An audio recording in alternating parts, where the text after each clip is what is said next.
सामान्य ज्ञान के यूट्यूब चैनल पर आपका स्वागत है। मैं हूं अमित कुमार। साथियों, भारत दुनिया का सबसे बड़ा लोकतंत्र है और भारत में वर्तमान में लगभग 140 करोड़ लोग रहते हैं और उनमें से करोड़ों लोग चुनाव में हिस्सा लेते हैं। लेकिन क्या कभी आपने सोचा है कि क्या कोई भी व्यक्ति एक पार्टी बना सकता है? कोई कोई पार्टी, राजनीतिक पार्टी या राजनीतिक दल कैसे बन सकती है?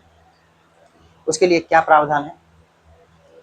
क्या कोई भी पार्टी रीजनल पार्टी या नेशनल पार्टी का दर्जा प्राप्त कर सकती है? तो आज के इस वीडियो में इन्हीं बातों पर चर्चा करेंगे। तो आज का हमारा विषय है कि भारत में राजनीतिक पार्टी कैसे बनती है, कोई पार्टी नेशनल पार्टी या रीजनल पार्टी जिसे स्टेट पार्टी भी कहते हैं कैसे बनती है। तो चलिए शुरुआत करते हैं। तो सबसे पहले हम जानेंगे कि आखिर पॉलिटिकल पार्टी जिसे राजनीतिक दल हम किसे कहते हैं। तो देखिए, बिल्कुल सामान्य बोलचाल की भाषा में अगर कहें तो राजनीतिक दल या राजनीतिक पार्टी एक समान प्रकार के विचारधारा वाले लोगों का एक समूह है। ठीक है, यानी एक ही राजनीतिक विचारधारा वाले व्यक्तियों का समूह जो राजनीतिक सत्ता हासिल करने और उसका प्रयोग करने के लिए संगठित होता है। ठीक है, अगर इंग्लिश में कहें तो a group of person with same political views organised to acquire and exercise political power. ठीक है, तो कुछ लोगों का समूह जिनकी समान विचारधारा हो, जो सत्ता हासिल करना चाहते हैं और देश या राज्य में शासन करना चाहते हैं। ठीक है, और सबके उद्देश्य तो वही होते हैं कि जनता की भलाई करना, देश से गरीबी दूर करना, शिक्षा, स्वास्थ्य और जो आधारभूत मुद्दे हैं उनका समाधान करना। ठीक है, तो ये किसी भी एक राजनीतिक दल की सामान्य परिभाषा है। अब आगे चलते हैं। तो अब हम देखेंगे कि राजनीतिक दल कितने प्रकार के होते हैं, means type of political parties. तो सबसे पहले अगर राजनीतिक पार्टी की बात करें, पॉलिटिकल पार्टीज की, तो इन्हें 4 वर्गों में बांटा जा सकता है। ठीक है, पहला है लेफ्ट विंग पार्टी। ठीक है, लेफ्ट विंग पार्टी। दूसरा सेंटर विंग या इसे सेंट्रिस्ट पार्टी भी कहते हैं। ठीक है, तीसरा है राइट विंग पार्टी, यानी हिंदी में इसे दक्षिणपंथी कहते हैं। लेफ्ट विंग को वामपंथी और सेंटर विंग या सेंट्रिस्ट को मध्यमार्गी पार्टी भी कहते हैं। ठीक है, और अंत में है रिएक्शनरी यानी प्रतिक्रियावादी पार्टी। तो 4 प्रकार की पार्टी है। पहला लेफ्ट विंग यानी वामपंथी, दूसरा सेंटर विंग या सेंट्रिस्ट, आप कुछ भी कह सकते हैं, और ये जनरली लिबरल होते हैं। ठीक है, उदारवादी। तीसरा राइट विंग पार्टी, इन्हें नेशनलिस्ट और कंजर्वेटिव भी कहते हैं, और चौथा रिएक्शनरी पार्टी यानी प्रतिक्रियावादी पार्टी भी कहते हैं। अब सबसे पहले वामपंथी पार्टी या लेफ्ट विंग पार्टी किसे कहते हैं? तो देखिए, लेफ्ट विंग पार्टी ऐसी पार्टीज को कहते हैं, means any party which advocates socio economic equalities, workers rights, greater states intervention in the economy. यानी ऐसी पार्टी जो सामाजिक और आर्थिक समानता की बात करती है, मजदूरों के हक की बात करती है और अर्थव्यवस्था में राज्य की ज्यादातर हस्तक्षेप को बढ़ावा देती है या समर्थन करती है। तो ऐसी पार्टी को लेफ्ट विंग यानी वामपंथी पार्टी कहते हैं। भारत में इसके उदाहरण है communist party of India, Marxist, ये दोनों लेफ्टिस्ट पार्टी है। अब आते हैं दूसरा सेंट्रिस्ट पार्टी, जिन्हें सेंटर विंग पार्टी भी कहते हैं। ठीक है, तो इनका क्या है, ये दोनों एक्सट्रीम को अवॉइड करते हैं, यानी ये लेफ्ट और राइट इन दोनों के बीच में होती है, इसीलिए इन्हें मध्यमार्गी या उदारवादी पार्टी भी कहते हैं। ठीक है, ये एक्सट्रीम्स को अवॉइड करते हैं और जनरली ये क्या होते हैं, तो लिबरल, उदारवादी। अब जैसे भारत में इसके उदाहरण है इंडियन नेशनल कांग्रेस, ये सेंट्रिस्ट पार्टी है। एनसीपी, ठीक है, वो भी सेंट्रिस्ट पार्टी। अब आते हैं अगला राइट विंग पार्टी, जिन्हें कंजर्वेटिव या नेशनलिस्ट पार्टी भी कहते हैं। तो राइट विंग पार्टी यानी कौन सी, तो दक्षिणपंथी पार्टी। तो ये क्या करते हैं, ये ज्यादातर राष्ट्रवाद, जो कल्चरल आइडेंटिटी है उन्हें, और मार्केट ओरिएंटेड इकोनॉमी को बढ़ावा देती है, मार्केट ओरिएंटेड इकोनॉमी का समर्थन करती है। ठीक है, इसका सबसे अच्छा उदाहरण है भारतीय जनता पार्टी। तो भारतीय जनता पार्टी कैसी पार्टी है, तो राइट विंग पार्टी है। इंडियन नेशनल कांग्रेस कैसी पार्टी है, centre wing party. Communist party of India कैसी पार्टी है, तो लेफ्ट विंग पार्टी। अब आखिरी बच गया रिएक्शनरी पार्टी। तो रिएक्शनरी पार्टी ये क्या होती है, ये जो पुराने सामाजिक आर्थिक ढांचे होते हैं और राजनीतिक संस्थाएं, उन्हीं को ज्यादातर मान्यता देती है। तो ये थे पॉलिटिकल पार्टीज के प्रकार, ठीक है, टाइप्स ऑफ पॉलिटिकल पार्टीज। अब पार्टी सिस्टम के बारे में जान लेते हैं। तो देखिए पार्टी सिस्टम कैसे, तो पार्टी सिस्टम को फिर से 3 वर्गों में बांटा जा सकता है। पहला क्या है, तो पहला है एक दलीय प्रणाली, यानी वन पार्टी सिस्टम, ठीक है। यानी वन पार्टी सिस्टम कहने का मतलब है कि पूरे देश में एक ही पार्टी होगी, और इसका बेस्ट एग्जांपल है क्या, अभी वर्तमान में चाइना, ठीक है। तो चाइना में एक ही पार्टी है, आपको पता होगा कौन सी, कम्युनिस्ट पार्टी ऑफ चाइना, ठीक है, सीपीसी। तो ये वहां दूसरी पार्टियों का कोई या कहे कोई वर्चस्व ही नहीं, सिर्फ एक ही पार्टी का बोलबाला है। तो ऐसे ऐसे पार्टी सिस्टम को कहते हैं वन पार्टी सिस्टम, ठीक है। नेक्स्ट आता है टू पार्टी सिस्टम, दो दलीय प्रणाली। तो दो दलीय प्रणाली कैसे, तो दो दलीय प्रणाली, इसका सबसे अच्छा उदाहरण है ब्रिटेन, ठीक है।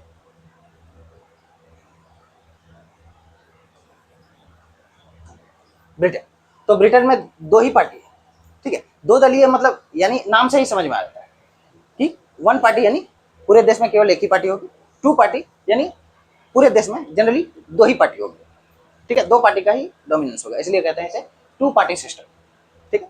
बेस्ट एग्जांपल क्या है, ब्रिटेन। जैसे ब्रिटेन में कौन दो पार्टियां हैं, तो एक है लेबर पार्टी और दूसरा है कंजर्वेटिव पार्टी, ठीक है। दूसरा एग्जांपल ले लीजिए यूएसए, तो इसे कहते हैं टू पार्टी सिस्टम। अब मल्टी पार्टी सिस्टम, इसका बेस्ट एग्जांपल है हमारा देश भारत, इंडिया। बहुत सारी पार्टियां हैं, ठीक है, नेशनल पार्टीज भी और रीजनल या स्टेट पार्टीज बहुत सारी हैं, तो इसे कहते हैं मल्टी पार्टी सिस्टम। तो फिर से मैं बता दूं, वन पार्टी सिस्टम केवल एक पार्टी का ही डोमिनेंस होता है, उदाहरण China. Two party system generally दो पार्टियों का ही बोलबाला होता है, ठीक है, उदाहरण है ब्रिटेन। ब्रिटेन में कौन सी, लेबर कंजर्वेटिव पार्टी, और यूएस में, ठीक है। मल्टी पार्टी सिस्टम, इसका सबसे अच्छा उदाहरण हमारा भारत, ठीक है। नेशनल पार्टीज भी बहुत सारी हैं, और वर्तमान में अभी 6 ही, और स्टेट पार्टीज तो 60 के आसपास, ठीक है। अब आगे चलते हैं। अब भारत में पार्टी सिस्टम की बात करते हैं। तो देखिए भारत में पार्टी सिस्टम की जब बात करते हैं, तो यहाँ कुछ कुछ जो राजनीतिक पार्टियां हैं, उनमें कुछ कॉमन बातें, जो आम बातें देखी गई हैं, सामान्य बातें, उन्हें मैं आपको बता देता हूँ। तो उनमें से सबसे पहली बात है कि हमने देखा कि पार्टी सिस्टम इंडिया में कैसा पार्टी है, कैसी पार्टी सिस्टम है, तो मल्टी पार्टी सिस्टम, ठीक है। बहुत सारी राजनीतिक पार्टियां हैं नेशनल लेवल पे और स्टेट लेवल पे, ठीक है। दूसरा, भारत की राजनीतिक पार्टियों में, ये हालांकि दुनिया के सभी देशों में देखी जाती है, उसे कहते हैं वन डोमिनेंट पार्टी सिस्टम। तो वन डोमिनेंट पार्टी सिस्टम का मतलब होता है कि किसी एक व्यक्ति का पूरी पार्टी पर पूर्णतः कंट्रोल या डोमिनेंस आप कह लीजिए, तो इसे कहते हैं वन डोमिनेंट पार्टी सिस्टम। तो भारत में जितनी भी पार्टियां हैं, आप सभी पार्टियों में देखेंगे किसी एक व्यक्ति का या किसी एक व्यक्ति का उस पार्टी पर कंप्लीट कंट्रोल होगा, ठीक है। दूसरा, अब कुछ कमियां देखी गई हैं भारत इंडियन पार्टी सिस्टम में, कैसे, तो ज्यादातर राजनीतिक पार्टियों की जो होती है वो आइडियोलॉजी यानी विचारधारा जो वो क्लियर नहीं है। It means Indian party system lack clear ideology.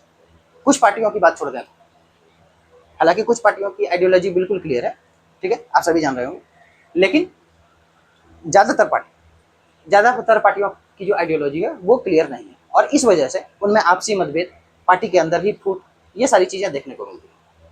और उसकी और एक वजह है वन पार्टी डोमिनेंट सिस्टम, ठीक है।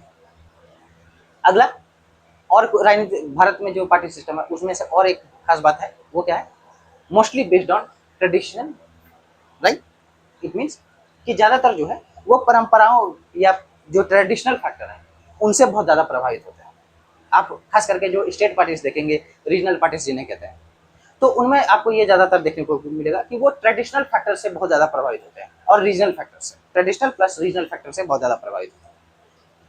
उसके साथ साथ और कुछ चीजें देखने को मिलती है, जैसे कि मैंने कहा कि वन डोमिनेंट पार्टी सिस्टम जब होता है तो आपसी मतभेद बहुत ज्यादा होता है, और आपसी मतभेद जब बहुत ज्यादा होगा तो वैसी पार्टियों का फूटना या टूटना आम बात है। तो इस वजह से फैक्शन और डिफेक्शन, ठीक है, पार्टियों के अंदर विरोध, दल बदल विरोध, ये देखने को मिलता है। साथ ही साथ भारत में खास करके पिछले 30 से 40 सालों में रीजनल पार्टी जो है, स्टेट पार्टीज, वो बहुत ज्यादा उभर रही है।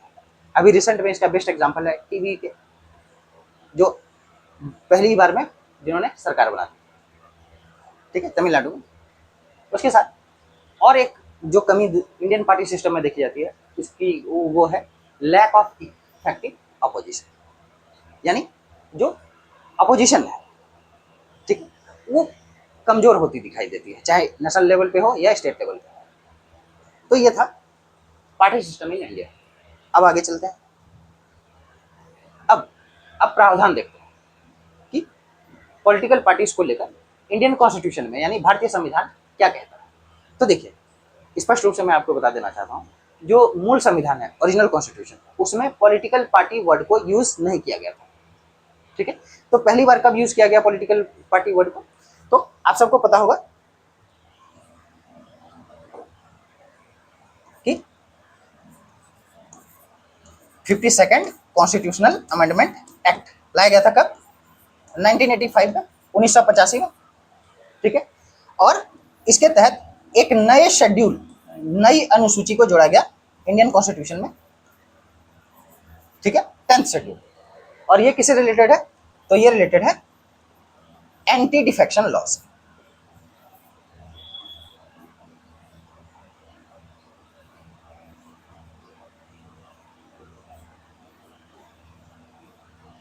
ठीक है। तो इस संशोधन के बाद, यानी 52वें संशोधन के बाद पॉलिटिकल पार्टी वर्ड को इंडियन कॉन्स्टिट्यूशन में इंक्लूड किया गया है। उससे पहले, यानी मूल संविधान में पॉलिटिकल पार्टी वर्ड को इंक्लूड नहीं किया गया पूरे संविधान में, यानी 1985 से पहले, यानी 35 साल, पूरे 35 साल आप कह लीजिए, भारतीय संविधान में पॉलिटिकल पार्टी वर्ड एग्जिस्ट नहीं करता था। लेकिन इस संशोधन के बाद एक नई अनुसूची जोड़ी गई जिसे 10वीं अनुसूची कहते हैं, और एंटी डिफेक्शन लॉ को जोड़ा गया जिसे दल बदल विरोधी अधिनियम कहते हैं। उसके कुछ कुछ प्रावधान है, वो मैं अगले वीडियो में बात कर लेंगे, ठीक है। अब और कुछ लीगल एस्पेक्ट्स देख लेते हैं, कानूनी प्रावधान। तो अब जैसे कि मैंने कहा कि पॉलिटिकल पार्टीज क्या है, राजनीतिक दल, तो ये समान विचारधारा वाले व्यक्तियों का समूह होता है जो सत्ता हासिल करने, देश में या राज्य में शासन करने, और जो जमीन पर काम करने के लिए एकत्रित होते हैं, ठीक है। अब यहाँ पे जब कानूनी बात करें, ये लीगल एस्पेक्ट की बात करें, तो आपको एक इंपॉर्टेंट सेक्शन याद रखना चाहिए, और वो सेक्शन है section 29A, representation of people act 1951, ठीक है। तो इस सेक्शन को आपको याद रखना है, section 29A, representation of people act 1951। तो ये क्या कहता है, तो अब देखिए, मैं सिंपल सी बात बताता हूँ। मान लेते हैं 10 व्यक्तियों का एक समूह है, 5 व्यक्तियों का एक समूह है, ठीक है, या 50, 10, 20 कुछ भी ले लीजिए, का समूह है। इन्होंने डिक्लेयर किया कि हम एक नई राजनीतिक पार्टी का गठन करेंगे, पॉलिटिकल पार्टी को बनाएंगे, ठीक है। तो अब नियम क्या है, नियम है कि जैसे मान लेते हैं आज 11 जून है, तो आज इन्होंने घोषणा की, तो 11 जून को घोषणा की, तो 30 दिनों के अंदर, विद इन 30 डेज, ठीक है, 30 दिनों के अंदर इन्हें अपनी पॉलिटिकल पार्टी को इलेक्शन कमीशन के पास रजिस्टर कराना होगा, ठीक है। तो इसका प्रावधान कहाँ है, section 29A, representation of people act 1951। और ये क्या कहता है, इसका क्लॉज 1, ये 1 एक्चुअली ये 29A का क्लॉज 1 है, ठीक है। ये क्या कहता है, एनी एसोसिएशन और body of individual citizens of India calling itself a political party and intending to avail itself of the provisions of this part, यानी इस सेक्शन 29A की बात कर रहे हैं, shall make an application to the election commission for its registration as a political party for the purpose of this act, ठीक है, simple. तो बिल्कुल आसान भाषा में मैं आपको समझा देता हूं, यानी कोई भी ऐसे व्यक्तियों का समूह या संगठन जो खुद को राजनीतिक दल कहता है, उसे इस भाग का लाभ उठाने के लिए इलेक्शन कमीशन के पास यानी चुनाव आयोग के पास पंजीकरण के लिए आवेदन देना होगा। और कितने दिनों में देना होगा? तो विद इन 30 डेज। ठीक है, तो ये था इसका कानूनी प्रावधान, लीगल प्रोविजन। तो कोई भी पॉलिटिकल पार्टी जो भारत में बनती है तो उसको इलेक्शन कमीशन ऑफ इंडिया के पास रजिस्टर होना जरूरी है। ठीक है, और इलेक्शन कमीशन से रिलेटेड जो प्रोविजन है वो कहाँ है? तो वो आर्टिकल 324 में है। ठीक है, अब आगे चलते हैं। अब जो प्रोसीजर ऑफ रजिस्ट्रेशन है, मान लेते हैं आपने एक पॉलिटिकल बनाई या कुछ लोगों के समूह ने एक पॉलिटिकल पार्टी बनाई, तो उसका प्रोसीजर क्या है वो हमने 29A में देखा। अब इसका सबसे पहला प्रोसीजर है कि जैसा कि मैंने कहा कि विद इन 30 डेज, फिर से मैं बता देता हूँ, विद इन 30 डेज आपको रजिस्टर करना होता है। किसके पास? तो इलेक्शन कमीशन ऑफ इंडिया के पास। ठीक है, तो पहला प्रोसीजर क्या है? एप्लीकेशन का। आप एप्लीकेशन देंगे।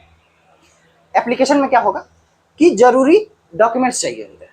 अब जरूरी डॉक्यूमेंट्स क्या क्या है? तो जरूरी डॉक्यूमेंट्स है जैसे पार्टी का नाम, पार्टी के ऑफिस का पता, पार्टी कौन सा सिंबल चाहती है, सिंबल कैसे मिलता है वो हम बाद में चर्चा करेंगे, कौन सा सिंबल चाहती है।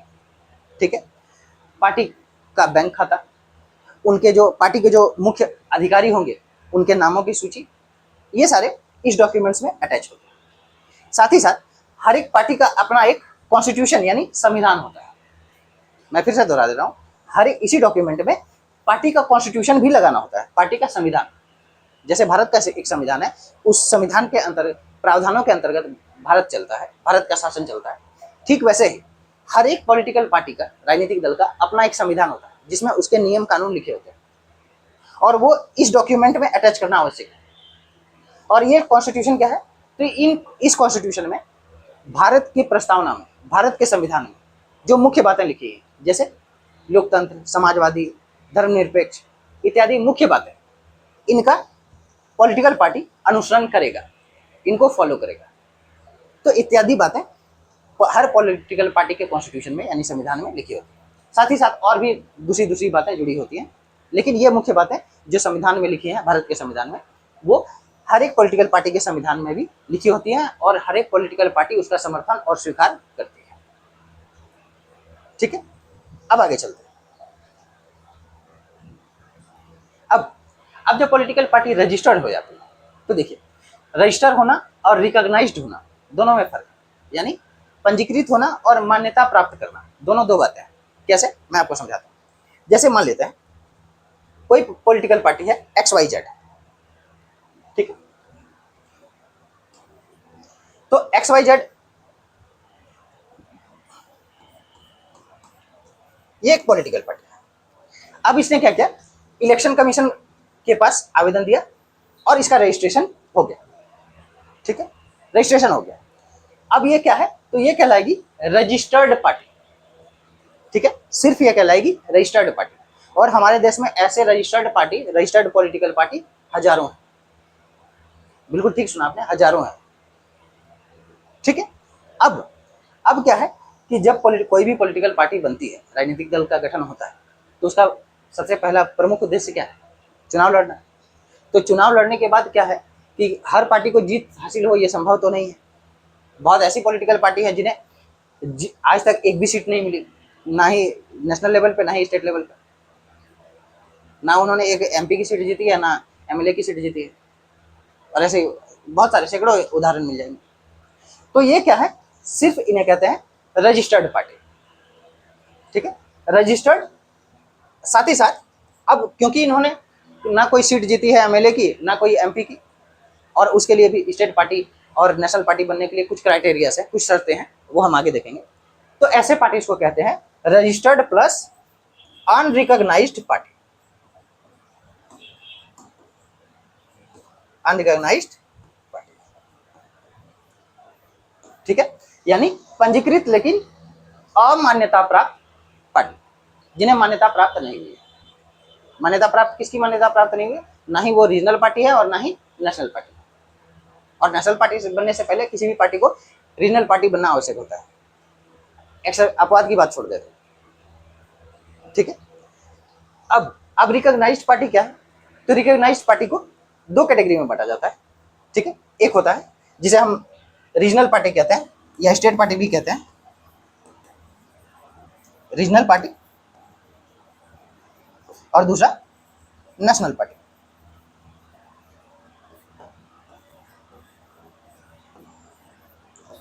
ठीक। तो वर्तमान में भी रीजनल पार्टीज कितने हैं? 60 के आसपास।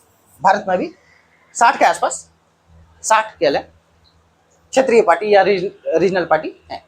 और नेशनल पार्टी कितने हैं? मात्र 6। पहले संख्या कुछ ज्यादा थी, लेकिन अभी वर्तमान में 6 ही है।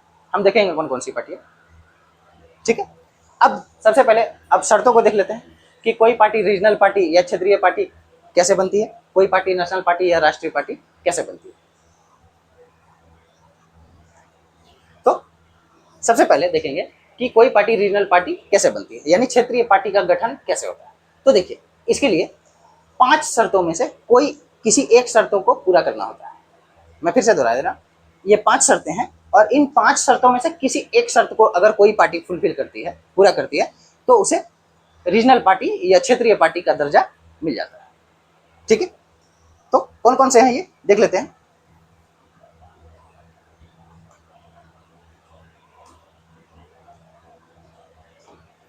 तो देखिए, निर्वाचन आयोग के अनुसार किसी राज्य में निम्नलिखित शर्तों में से कोई एक पूरी करनी होगी, ठीक है। 5 शर्तें। पहली शर्त क्या है? तो विधानसभा या लोकसभा चुनाव में 6% वैध मत, ठीक है, वैलिड वोट्स, या तो विधानसभा हो या लोकसभा हो, दोनों में से किसी भी चुनाव में उस पार्टी को 6% वैलिड वोट्स हासिल करने होते हैं, या ठीक है, और साथ ही साथ विधानसभा में कम से कम 2 सीटें जीतनी होती है, ठीक है। तो लोकसभा चुनाव हो या विधानसभा चुनाव हो, उस पॉलिटिकल पार्टी को मान लेते हैं, जैसे कि हमने एक उदाहरण देखा कि कोई पार्टी है XYZ, तो इसने चुनाव लड़ा, अब इसे विधानसभा या लोकसभा में 6% वैलिड वोट हासिल करना होगा, साथ ही साथ इसे कम से कम 2 MLA की सीट, 2 विधानसभा सीट जीतनी होगी, ठीक है। तो ये पहली शर्त है। अगर ये पूरी हो जाती है तो उसे क्षेत्रीय पार्टी यानी रीजनल पार्टी का दर्जा मिल जाएगा, ठीक है। दूसरी शर्त क्या है? राज्य विधानसभा की कुल सीटों का 3%, मान लेते हैं किसी राज्य की विधानसभा में 200 सीटें, तो 200 सीटें हैं, तो इसका 3% कितना हो गया? तो 6। तो 3% सीट जीत लीजिए, या कम से कम 3 सीटें, जो अधिक हो, दोनों में से जो अधिक हो। मान लेते हैं कि किसी स्टेट में, बहुत ऐसे छोटे स्टेट है जहां 80 भी सीटें हैं, तो 90 सीट है मान लेते हैं, तो अब 90 सीट का 3% कितना हो गया? ठीक है, 2.7, ठीक है, 3% सीट, तो 3% सीट 2.7 हो गया, या रफली आप इसे कह लीजिए 3। तो या तो 3% सीट जीत लीजिए या कम से कम 3 सीट जीत लीजिए, और दोनों में से जो अधिक होगा उसे माना जाएगा, ठीक है। अगला शर्त 3, आप ये भी फुलफिल नहीं कर पाए, ये भी नहीं कर पाए, तो तीसरी शर्त क्या है? राज्य में लोकसभा की प्रत्येक 25 सीटों पर 1 सीट जीतना। अब मान लेते हैं किसी राज्य में, मान लेते हैं जस्ट एग्जांपल कि 100 सीट या 50 सीटें किसी राज्य में लोकसभा की कितनी सीटें हैं? 50। तो 25 सीटों पर 1 सीट, यानी अगर आप 2 सीट जीत लेते हैं, 25 पे 2, हर 25 पे 1, यानी 50 पे 2, तो आप मिनिमम 2 सीट भी अगर किसी राज्य की लोकसभा चुनाव में जीत लेते हैं, लोकसभा सीट, ठीक है, तो भी उसे रीजनल पार्टी, स्टेट पार्टी का दर्जा मिल जाएगा। चौथी शर्त क्या है? आप इन तीनों को भी नहीं फुलफिल कर पाए। अब चौथी शर्त क्या है? राज्य में 8% वैध मत प्राप्त करना, चाहे सीट मिले या ना मिले, ठीक है। अगर 6% आपने वैलिड वोट पाया है तो आपको कम से कम 2 सीटें तो विधानसभा की जीतनी होगी, लेकिन आप कोई सीट नहीं जीते, लेकिन टोटल परसेंटेज ऑफ वोट का अगर आप सिर्फ 8% भी जीत लेते हैं, चाहे आपने सीट जीती हो या ना जीती हो, तो भी आपको रीजनल पार्टी का दर्जा मिल जाएगा, ठीक है। और पांचवी और आखिरी शर्त क्या? तो लोकसभा में 6% वोट और 1 सीट हासिल करनी होगी। तो लोकसभा में मान लेते हैं, तो जितनी वोट पड़ेगी, वैलिड वोट्स, जब वोट की बात होती है तो वैलिड वोट, ठीक है, तो वैलिड वोट आप 6% वोट ले आइए और एक सीट ले आइए, किसमें, लोकसभा चुनाव में, तो भी आपको राज्य यानी रीजनल पार्टी का, क्षेत्रीय पार्टी का दर्जा मिल जाएगा। तो ये 5 शर्तों में से कोई एक शर्त पूरी करनी है, कोई एक शर्त, पांचों नहीं पूरी करनी, कोई एक शर्त पूरी करनी है, ठीक है। अब आगे चलते हैं। तो और स्टेट पार्टीज के कुछ उदाहरण भी देख लीजिए। तो जैसे कि डीएमके तमिलनाडु की पार्टी है, ठीक है, बीजेडी, ये आप कमेंट बॉक्स में बताइएगा ये किस स्टेट की पार्टी है। वाईएसआर कांग्रेस पार्टी आंध्र प्रदेश की पार्टी है। शिवसेना महाराष्ट्र की पार्टी है।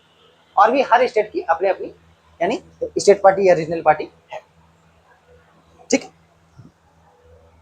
अब नेशनल पार्टी के लिए क्राइटेरिया क्या है वो देख लेते हैं। तो देखिए, अगर आप स्टेट पार्टी बन जाते हैं तो बहुत ज़्यादा मतलब चांसेस रहते हैं कि आप आने वाले समय में नेशनल पार्टी बन जाएगी। और नेशनल पार्टी बनने के लिए आपको पहले स्टेट पार्टी का दर्जा ऑलमोस्ट हासिल करना होता है, ठीक है। तो कैसे, तो देख लीजिए, सबसे पहली शर्त क्या है, और फिर से मैं बता दूं, यहाँ इन 3 शर्तों में से कोई एक शर्त पूरी करनी है, तीनों शर्त पूरी नहीं करनी है, कोई एक शर्त, ठीक है। 3 वैकल्पिक शर्तें निर्धारित है। पहली शर्त क्या है कि लोकसभा या विधानसभा में चुनाव में 4 राज्यों में से 6% वैध मत, कितने राज्यों में, 4 राज्यों में, ठीक है, 6% वैलिड वोट्स आपको हासिल करने हैं। साथ ही साथ कम से कम 4 सीटें आपको मिलनी चाहिए। तो क्राइटेरिया क्या है, 6% वैलिड वोट किसमें, लोकसभा या विधानसभा चुनाव में, प्लस लोकसभा में कम से कम 4 सीटों में, 4 सीटें जितनी होगी। और ये जो 6% वोट है ये कितने राज्यों में, कम से कम 4 राज्यों में, ठीक है। दूसरी शर्त क्या है, लोकसभा में 2% सीटें जीतना, 2% सीटें कितने, तो अभी वर्तमान में लोकसभा में कितनी सीटें हैं, 543, ठीक है। 2 सीटें एंग्लो इंडियंस के लिए जो रिजर्व होती थी उसे खत्म कर दिया गया है। तो वर्तमान में लोकसभा में कितनी सीटें हैं, 543। अब 543 का 2% कितना हो जाता है, तो 11, रफली राउंड ऑफ में कैलकुलेट करेंगे, ठीक है, डेसिमल में नहीं। तो या तो आप 11 सीटें जीत लीजिए, और साथ ही साथ ये क्या है कि ये सीटें कम से कम 3 राज्यों में होनी चाहिए। ये नहीं कि आपने किसी एक राज्य में जीत ली, 2 राज्य में जीत ली, ऐसे नहीं। ये 2% सीटें यानी 11 सीटें कम से कम 3 राज्यों से होनी चाहिए। तो इसलिए आप देखेंगे कि रीजनल पार्टी से ज़्यादा टफ क्राइटेरिया नेशनल पार्टीज के लिए है। ऑब्वियसली जब आप राष्ट्रीय स्तर पर जब चुनाव लड़ेंगे, नेशनल पार्टी का दर्जा हासिल करना चाहेंगे, तो आपको तो ज़्यादा मेहनत करनी होगी, ठीक। तीसरी है शर्त 3। अब ये क्या है, तो कम से कम 4 राज्यों में स्टेट पार्टी के रूप में मान्यता प्राप्त हो, ठीक है। तो अगर आप किसी भी 4 राज्यों में स्टेट पार्टी का दर्जा आपको मिला है, रीजनल पार्टी का दर्जा आपको मिला है, तो आप नेशनल पार्टी ऑटोमेटिकली बन जाएगी। और स्टेट पार्टी बनने के लिए क्या क्राइटेरिया चाहिए, हमने 5 शर्तों को देखा, उन 5 शर्तों में से किसी एक को फुलफिल कर दीजिए, हर एक 4 राज्य में आपको नेशनल पार्टी का दर्जा मिल जाएगा, ठीक है। तो इस तरह से पॉलिटिकल पार्टी का गठन हमारे देश में होता है, चाहे वो नेशनल हो या रीजनल हो। अब कुछ नेशनल पार्टीज तो वर्तमान में 6 ही है, यह बात आपको बार बार याद रखनी है, ठीक है। तो इनमें से ये सभी नाम फेमस है, Bharatiya Janata party national party है, इंडियन नेशनल कांग्रेस, ठीक है, कम्युनिस्ट पार्टी ऑफ इंडिया, लेकिन कौन सा, मार्क्सिस्ट, ठीक है, आम आदमी पार्टी, बहुजन समाज पार्टी और नेशनल पीपुल्स पार्टी। ये 6 वर्तमान में नेशनल पार्टी यानी राष्ट्रीय पार्टी है।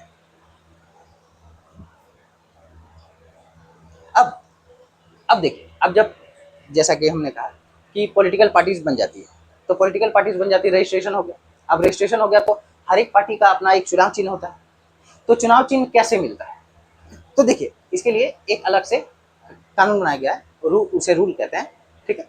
और इस रूल का नाम आपको जरूर याद रखना चाहिए, इसे कहते हैं election symbols reservation and allotment order 1968, ठीक है। तो इसके तहत किसी भी पॉलिटिकल पार्टी को हमारे देश में सिंबल, ठीक है, जिन्हें हम चुनाव चिन्ह कहते हैं, सिंबल अलॉट किया जाता है। इस नाम से भी आपको क्लियर हो जाएगा, election symbols reservation and allotment order 1968, ठीक है। और अभी वर्तमान में मैं बता दूं, और ये इलेक्शन सिंबल कौन अलॉट करता है? तो जब रजिस्ट्रेशन, चुनाव, सब कुछ इलेक्शन कमीशन देखता है, ठीक है। तो ऑब्वियसली इलेक्शन सिंबल भी कौन अलॉट करेगा? तो चुनाव आयोग, ठीक है। तो इसलिए इलेक्शन कमीशन ऑफ इंडिया, ठीक है, यही हर पॉलिटिकल पार्टीज को सिंबल यानी चुनाव चिन्ह आवंटित करता है, ठीक है। अब वर्तमान में मैं बता दूं कि वर्तमान में जो इलेक्शन कमीशन के पास लिस्ट है, ठीक है, यानी लिस्ट है यानी फ्री लिस्ट, उनमें से किसी एक सिंबल को आप चुन सकते हैं, ठीक है। तो वर्तमान में ये जो सिंबल्स की संख्या है ये वर्तमान में 184 है, ठीक है। वर्तमान में इलेक्शन कमीशन के पास 184 सिंबल्स, ठीक है, इलेक्शन सिंबल्स की लिस्ट है। उनमें से कोई भी पार्टी जो या कोई भी पॉलिटिकल पार्टी जो रजिस्टर होना चाहती है या रजिस्टर हो चुकी है, वो उन 184 में से किसी एक को का चुनाव कर सकती है। अब कुछ महत्वपूर्ण बातें, जैसे अब इन इलेक्शन सिंबल्स में तो ज़्यादातर क्या है कि फल के चिन्ह है, ठीक है, डोमेस्टिक आर्टिकल्स उनके चिन्ह है, होम अप्लायंसेस उनके चिन्ह है, ठीक है। लेकिन कुछ चीज़ों का, जैसे पशु पक्षियों का चुनाव चिन्ह नहीं है। उसके पीछे की वजह है जो कुछ एनिमल्स एक्टिविस्ट हैं, उन्होंने आज से कुछ सालों पहले चुनाव आयोग से आग्रह किया था कि आप पशु पक्षियों के सिंबल को हटा दीजिए। इससे क्या होता है कि जानवरों पर अत्याचार होता है। कैसे जानवरों पर अत्याचार होता है? जैसे 1989 की अगर बात करें तो उस समय एक पॉलिटिकल पार्टी थी जिसका चुनाव चिन्ह किसी पक्षी पर था, और उसने प्रचार के दौरान क्या किया कि अपने मतलब जो पक्षी, जिस पक्षी का उसे चुनाव चिन्ह मिला था, वो उनका झुंड यानी दर्जन में या कह लें कुछ पक्षियों को अपने चुनाव प्रचारक की गाड़ी पर बांध लिया था, और इससे बहुत सारे पक्षियों की मौत हो गई थी। तो जो एनिमल एक्टिविस्ट्स थे उन्होंने फिर इलेक्शन कमीशन को लेटर लिखा तो फिर तब से अब भारत में एनिमल या बर्ड, पशु पक्षी से संबंधित चुनाव चिन्ह को हटा दिया गया है। लेकिन फिर से मैं बता दूं, फल के चिन्ह, डोमेस्टिक अप्लायंसेस, होम अप्लायंसेस, ठीक है, इन सारी चीज़ों का लिस्ट चुनाव चिन्ह में, और वर्तमान में ये जो लिस्ट है इसमें कितने हैं? तो 184 सिंबल्स अवेलेबल हैं जो कोई भी नई पार्टी को मिल सकती है, ठीक है। लेकिन फिर से मैं बता दूं, पशु पक्षियों का सिंबल अलॉट नहीं होता है वर्तमान में, ठीक है, यहाँ तक कि कीट पतंगों का भी।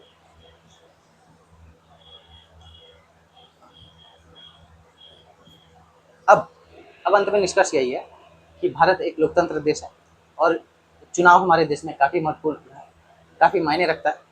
5 साल में, हर एक 5 साल में, चाहे लोकसभा हो या विधानसभा हो, का चुनाव होता है। साथ ही साथ पंचायत इलेक्शंस भी होते हैं। तो लोकतंत्र को मजबूत बनाने के लिए चाहिए सभी पॉलिटिकल पार्टी जमीनी स्तर पर काम करें, जो मुख्य मुद्दे हैं उन पर काम करें और देश को अखंड और एकजुट बनाए रखें। मिलते हैं अब अगले लेक्चर में। आपको ये लेक्चर कैसा लगा कमेंट बॉक्स में ज़रूर बताइएगा। साथ ही साथ अगर आप कोई और वीडियो चाहते हैं तो आप कमेंट बॉक्स में कमेंट करिएगा, मैं उस टॉपिक पर वीडियो बना दूंगा। देखने के लिए धन्यवाद।